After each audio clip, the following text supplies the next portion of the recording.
Hello, everybody. This is Pyra, and as of the day and time of this recording, it is the afternoon, the evening before patch 7.2, and dear God, there is a huge amount of patch notes. The complete patch notes came out early in the morning. I haven't had a chance to fully look at them. Kind of had a chance to get a TLDR from my husband and also glance through them. I've also seen that some creators have done like really nice in-depth content, and I can tell you that I am unable to watch a 2-hour video. So for us, we're going to try to breeze through this as high level in TLDR as we can. I urge you, if you would like specific information, the link to the patch notes will be in the description below, but this is kind of a what is happening tomorrow in an overview level so that you know what is going on. And without further ado, let's just jump into it because there is honestly a lot. So the first thing here, of course, as they always have with patch notes, is a trailer. There's always going to be a trailer for a major patch. You can take a look at it here. It should be the same link that was posted just a few weeks ago. Typical stuff that we're going to get in every major patch, and this is no stranger to that. New MSQ, so new main scenario quests have been added.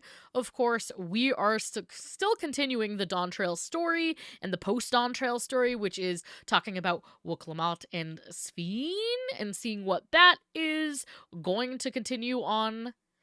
The next thing that they're showing here is the Arcadian. We're getting the next chapter of the Arcadian Raid series. This is going to be the Cruiserweight series, and along with the fights themselves, we have a new storyline here as well for the next batch of Arcadian, and new side quests. So, Corn Servant, plus probably more than that, is coming in 7.2. Another small little thing here that I think is really important for those who play in New Game Plus, you can now repair and access weather forecasts in New Game Plus. It has always been a little janky as far as like certain things you can and can't do during New Game Plus, but that's being added. So nice to see that they're implementing a feature like that. Our next batch of information is regarding treasure maps. So, of course, now that we're in a new patch, new items are coming into the game, there will be reward adjustments for Lobo skin treasure maps and Brock skin treasure maps, and also Sanote Jaja Graal. So, expect more rewards, new rewards in the upcoming treasure hunts. Free companies and grand companies. New areas and items have been added to subaquatic voyage, as well as rank increase from 125 to 130. Housing. So housing is getting this neat update for those who love housing. There is a new lighting coming in, and it can be disabled in the house. And they give you this like fun little slider to kind of show you exactly what it means. It's almost like a light / shading per item instead of like just in general, I guess. So it's kind of neat. This setting can be applied for anybody who enters the house, not just the estate owner. It's good if you want to like light your houses a certain way. More things with housing as well. A warning message is now going to be displayed on screen when entering the garden of an estate scheduled for auto demolition. So usually for auto demo, you get a message like online, like in your email. Now, if you just walk into the garden or like the outdoor area, you will see that there is an auto demolition scheduled alert. So what that means is if you have a house, go walk into it. Go interact with something in it, because if you leave it for too long, you're at risk of losing your house. New furnishings are going to be added. These are from the Design Contest 2022, and new furnishings inspired that entries that did not win have also been added. So here's just a handful of items here, including the rest of the jobstone little placard signs. We had kind of gotten the core jobs initially in the first batch, and this is like the second batch of job soulstone crystals, so those are pretty neat. Of course, everything here looks really cute. The little, that garden trellis is like calling my name, and then this little like chocobo fountain, that's adorable as hell. So excited for all these new things to come. Of course, we see more new furnishings. Ooh, like a caution taped door. This almost reminds me of like Mike Wazowski. What is that movie? Monsters Inc. It almost reminds me of like Monsters Inc. Uh, of course, this is probably from the new dungeon right here, or the new trial right here. Looks like a turkey leg on a plate. That looks pretty good. Some really cool indoor furnishings as well, and tree. So bunch of new stuff. Glad to see some designs coming in that have been promised for a couple of years, few years at this rate. New orchestrion roles have been added, probably with the new fights and new zones. New aquarium fish have been added. New seeds for flower pots. So if you are somebody who loves to get different flowers in your flower pots, they will be available from the material supplier and the apartment merchant. So keep an eye out on those in your housing areas. You don't need to get them off the market board. That is just a good way to save money there. Moving out of housing into Manderville Gold Saucer, two big things. First is new stuff is going to be available for purchase using MGP. They don't say what, but new things are going to be available to purchase. And there are a couple triple triad updates, new cards, and new NPC opponents. So probably in the new zones, I would have to think. However, they did make these two notes there. Next up is miscellaneous updates. A new category for field operations will be added to the challenge log. Of course, now we have two already in game. We have Eureka and we have Baja, and we're getting the third one, the Occult Crescent, sometime very soon. So those have been changed into the challenge log. Changes have been Change this tells you it's at the end of the day. Changes have been made to the duty support for A Realm Reborn, Sunken Temple of Karn, and Dawntrail the Underkeep. So for those, of course, you can go in with your trusts with the duty support system. Next update is to Wondrous Tales. New prizes are going to be added to Chloe for bronze, silver, and gold certificates. Duty roulettes have now been updated, names to show which level dungeons are included in them. So before you would see something like leveling dungeons 81 to 99, and now it shows leveling dungeons 81 to 89 and 91 to 99. So it gives you a little bit more specificity, and as well, the requirement for high level duties to display has been adjusted. Before, players must reach the current level cap with at least Disciple of War Magic. Now it just says players must complete all of the main scenario quests of the latest expansion. So it's just making sure that people are caught up to date, not just that their level is there, but that they're caught up to date with the story to hopefully not have any issues there. Next updates is with Faux Hollows. So the new Unreal trial is going to be Suzaku, we heard, in Hell's Kier from the Stormblood expansion, and a brand new mount is going to be available to buy with Faux Hollow Lees. And it's not just a reskin of the trial mounts, which is huge, since pretty much I think all of them prior have been kind of reskins or like a different effect on like a horse or bird or something like that. This is actually going to be the mount, which is very unique. It makes it definitely a lot more appealing for those of us who do Unreals. I admittedly don't do a lot of Unreals. However, I'm excited to see something like this. Like, this is probably going to make me more wanting to go for it. So excited to see that change along the way. Of course, Duty Recorder. If you are somebody who's used Duty Recorder, available duties has changed. So before it was Thalia, Warcore Lador, the Interphos, and AAC Light Heavyweight M4 Savage, and now it's going to be Warcore Lador, AAC Light Heavyweight M4 Savage, and Juno the First Walk. Next up, new emotes have been added. So this really kind of like dazed, seeing stars and chocobos emote has been added, which is hilarious, and I'm excited to see where this comes from. Also as well, Tome Scroll and Study. So these are emotes that we already have in the game currently. They're getting a persistent version of these. So it'll be Tomestone and Read. So Tome Scroll and Study are looping versions, technically, of Tomestone and Read. So that'll be pretty cool that we'll have like both a few second emote that goes away, or if you want to keep like sitting there on your phone or flipping through a book, you can just keep doing that. Next up on the list, so we are out of the playable content and into battle system.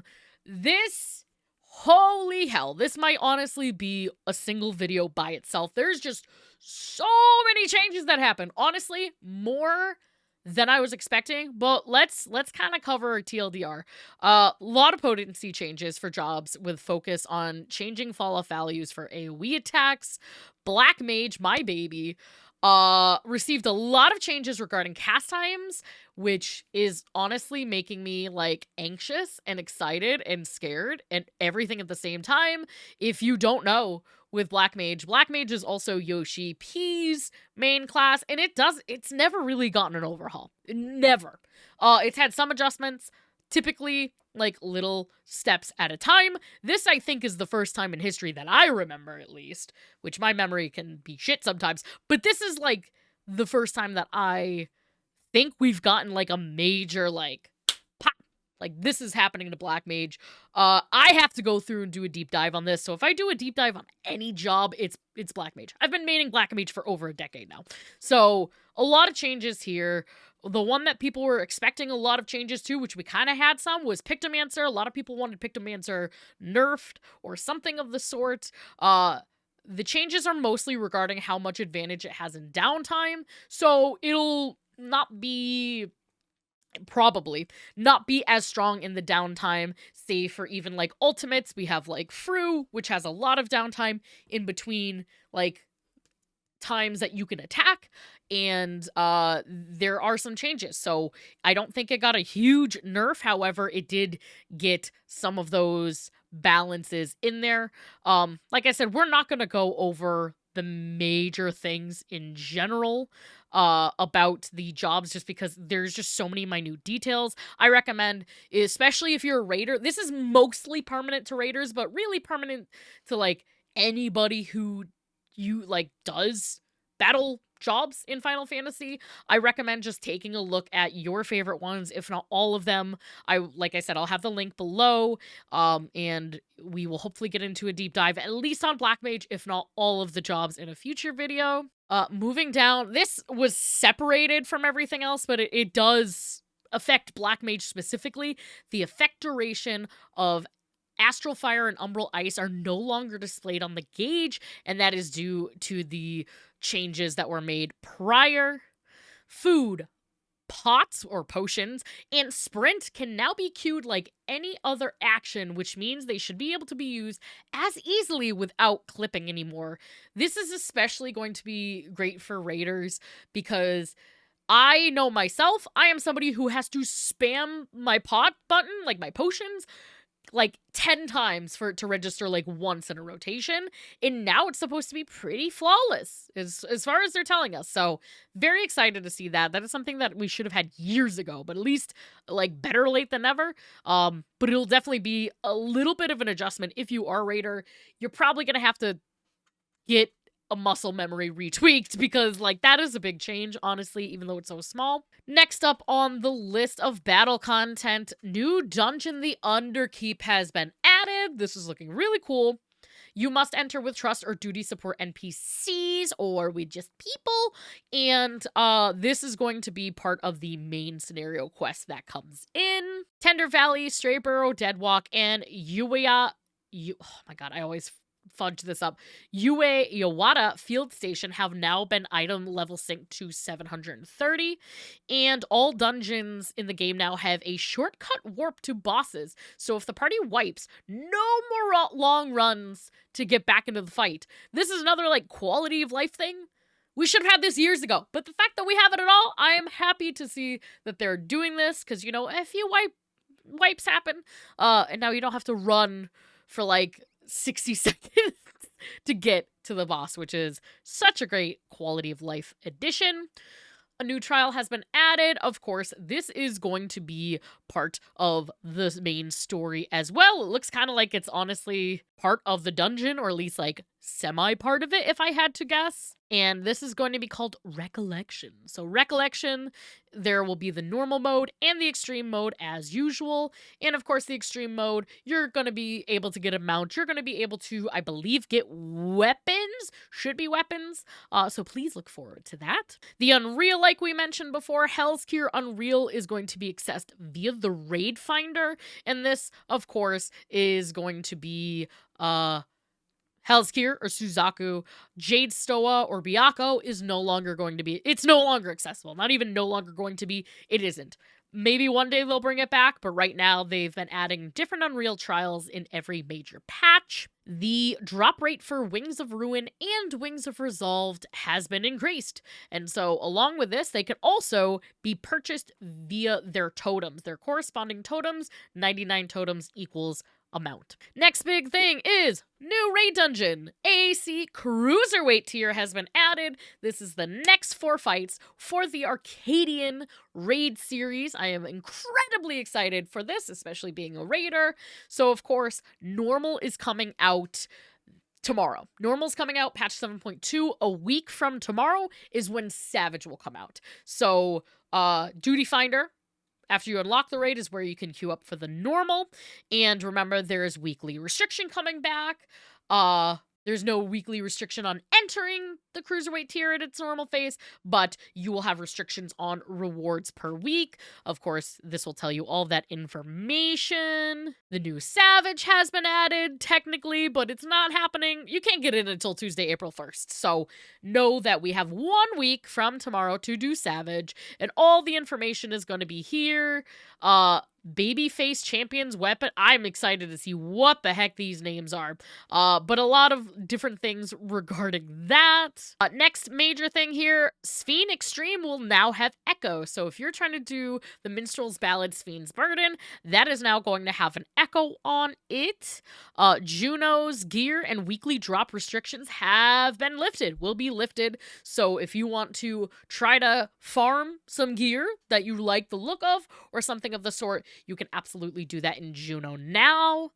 Next up, Alliance Raid Roulette's EXP bonus has been increased. So if you're trying to do your Alliance raids, your EXP bonus will be increased, which is exciting. However, the Endwalker Alliance Raid, Aglaya, Euphrosyne, and Thalia has had EXP decreased, which is sad because I know a lot of people use that to level up, myself included. So now that has been decreased, but in general, the Duty Roulette Alliance raid has been increased for a bonus. Next up, the position of Cloud Dark Temi Materia 2 has been changed. So for whatever reason, this adjustment was made to align Cloud of Darkness Chaotic exchange items. So now when you're speaking to Yuha Shepya, in, if that's how you pronounce it, in Solution 9, the position of Cloudmark Demi Materia 2 in the list of items sold under Sublime Curiosities has been changed.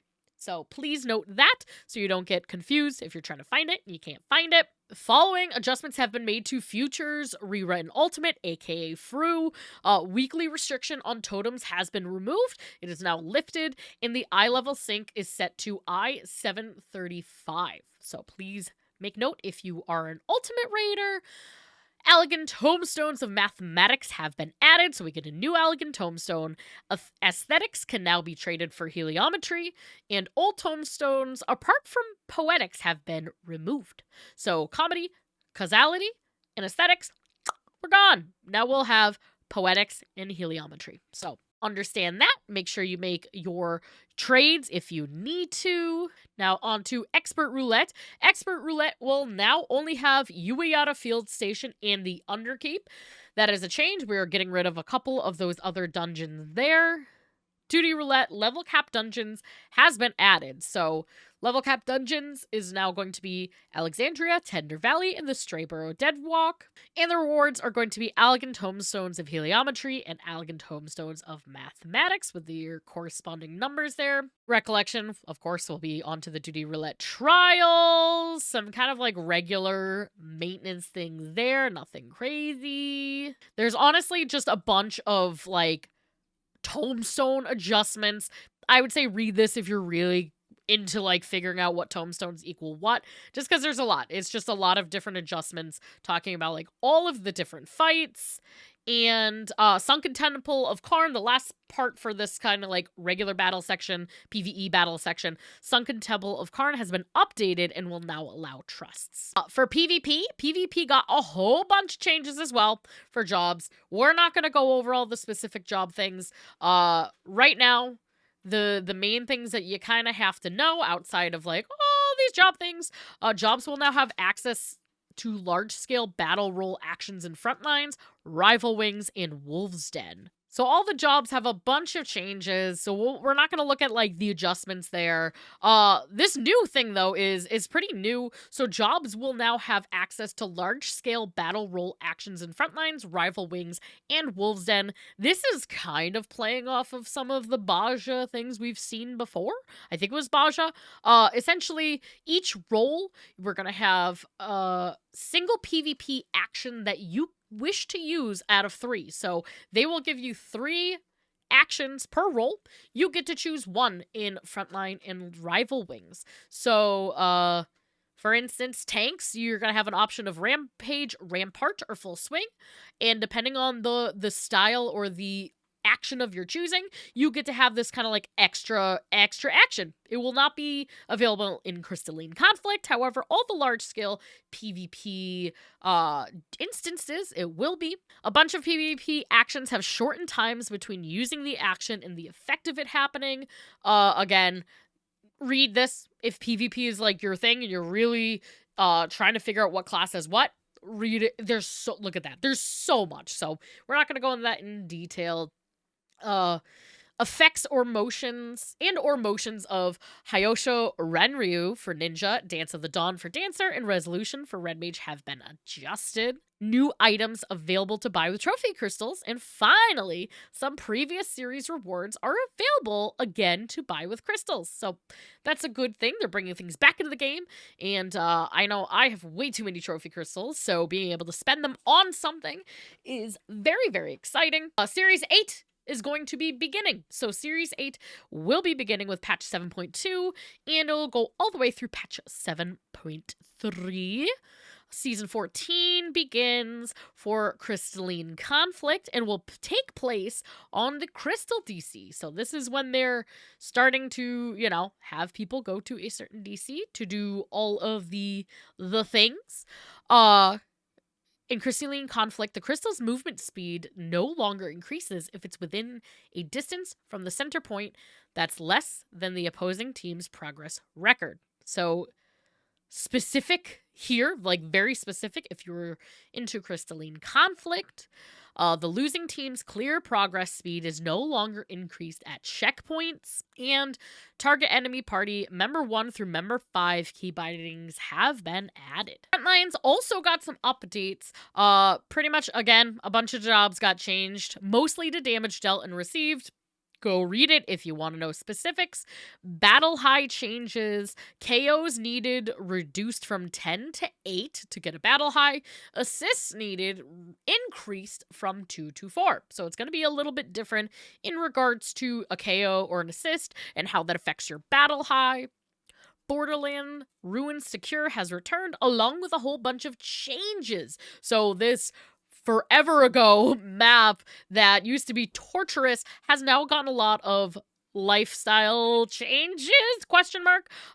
Teleport pads is one of the main thing that I'm excited about. It's going to just make it feel a lot easier is what they've promised us. So very exciting to see this map come back, have a lot of things that look similar, but then also change to be just easier to do and to get around in. Now, next up is out of battle system into items. New items have been added and recipes as well, of course, with new dungeons, with new tome gear, with new raids. There's just going to be a bunch of new things, new story. This first one is like a very European classic fantasy type of scenario. Of course, specific items are going to be listed at a different date. This is a very neat set, interesting set here too. New tombstone rating and craft gear, of course. New dyes and a dyeing interface has been adjusted. So the adjustment to accommodate additional dyes due for implementation in patch 7.21. So that is coming down the road. A shit ton of items, pardon my French, but a shit ton of items now have 2 dye channels. So they've gone back and literally this giant list is now getting dual dye channels, including, and one of the most important things, I think, including some of the things that you've been able to buy on the it's not the Mog Station anymore, but to me it's always the Mog Station, that as well. So very exciting that they're continuing to go back and to fix things and to upgrade things. I think that is super exciting. And as well, the black feathered flat hat and red feathered flat hat now have a gender lock removed, which is always great. I wish that was for everything in the game, but I digress. At least a step in the right direction. New outfit glamours have been updated as well. Neo Kingdom gear can now be purchased in exchange for sacks of nuts in Tulio Lol, so expect that. Some monk weapons will now say if their appearance will take precedence over the display of hand gear, which monk mains, the few of you, rejoice, since I know that can be a pain in the butt sometimes. Now items and gathering points for gatherers. Now items and... well, that's fine. New items and gathering points for gatherers. Level requirements for master crafting recipes have been removed. A lot of different crafting and gathering things here. Level cap for desynthesis has been raised to 740. New wings mount from Recollection. So, of course, we get a new wings style mount with this. This right here is huge. And I don't think it's... oh my god, no, please don't do that. New thing right here is huge, and I don't think it's getting enough attention. And that's that mounts can now be summoned while moving. So you can get on and off a mount while you're walking, while you're moving, no having to stop, which is just, ugh, so nice. So nice. We've been needing this forever, but it's here. New Chocobo barding is available from Recollection, of course. New minions have been added, including this amazing, cute little doggy. I'm so excited for the dog. I'm a dog person. I'm a dog mom, so this is super exciting. New faceware has been added. Some new things here. And that is it for the items. Graphical updates. There are going to be more graphical updates made to player character models, especially like NPCs and just everything. So NPCs are getting improved quality and graphics, improved shadow quality for character and mounts, ground pose, and certain cutscenes.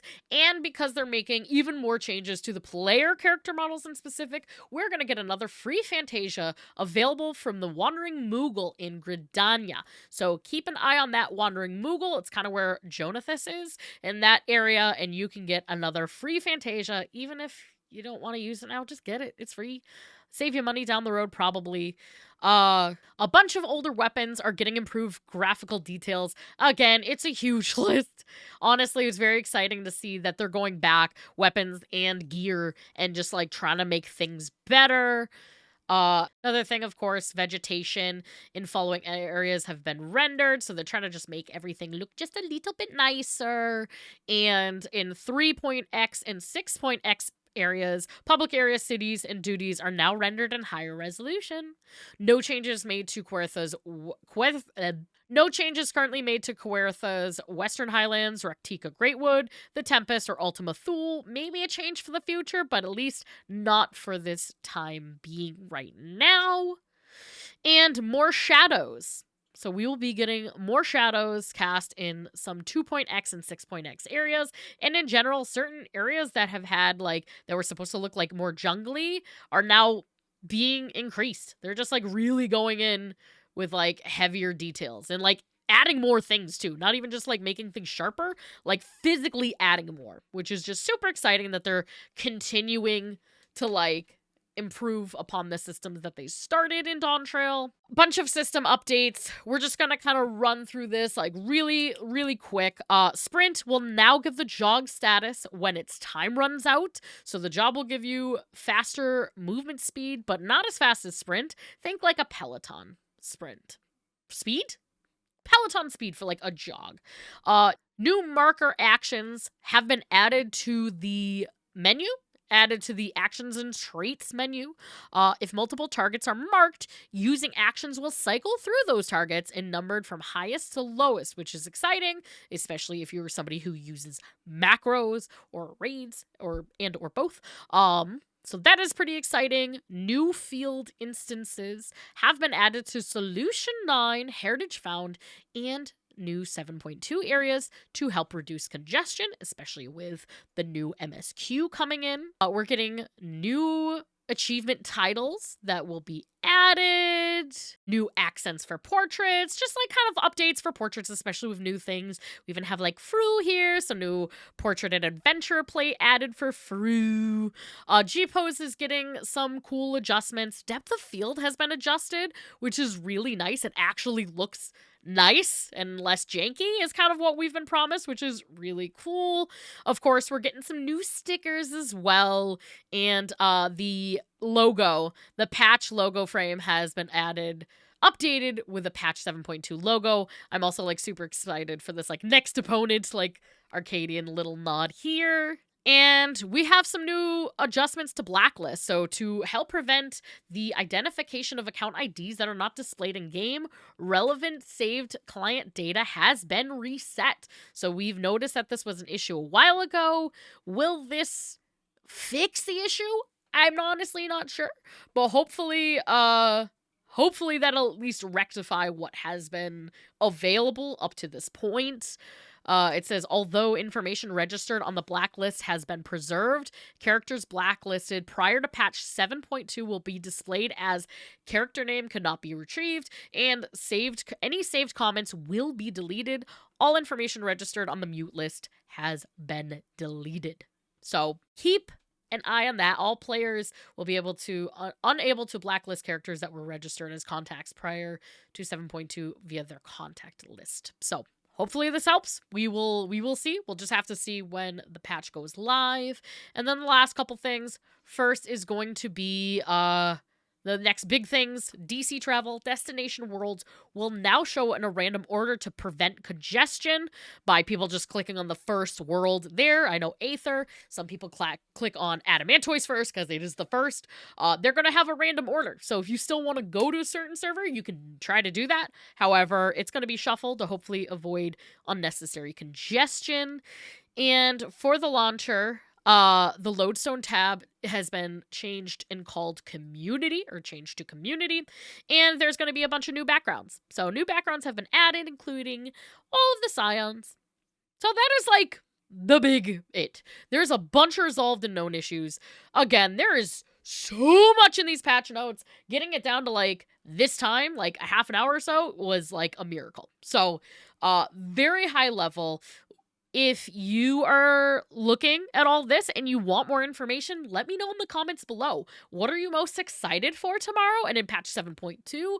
Of course, this doesn't even cover any of the 0.2x stuff. This doesn't cover the Occult Crescent. This doesn't cover Cosmic Exploration.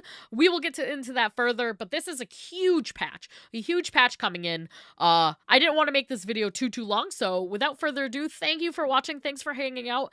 Let me know what you're most excited for. If you want to hang out with me more, I stream live on YouTube and Twitch at least 5 days a week. Sometimes it feels like more. So come hang out with us over there, and we will see you in 7.2. Bye!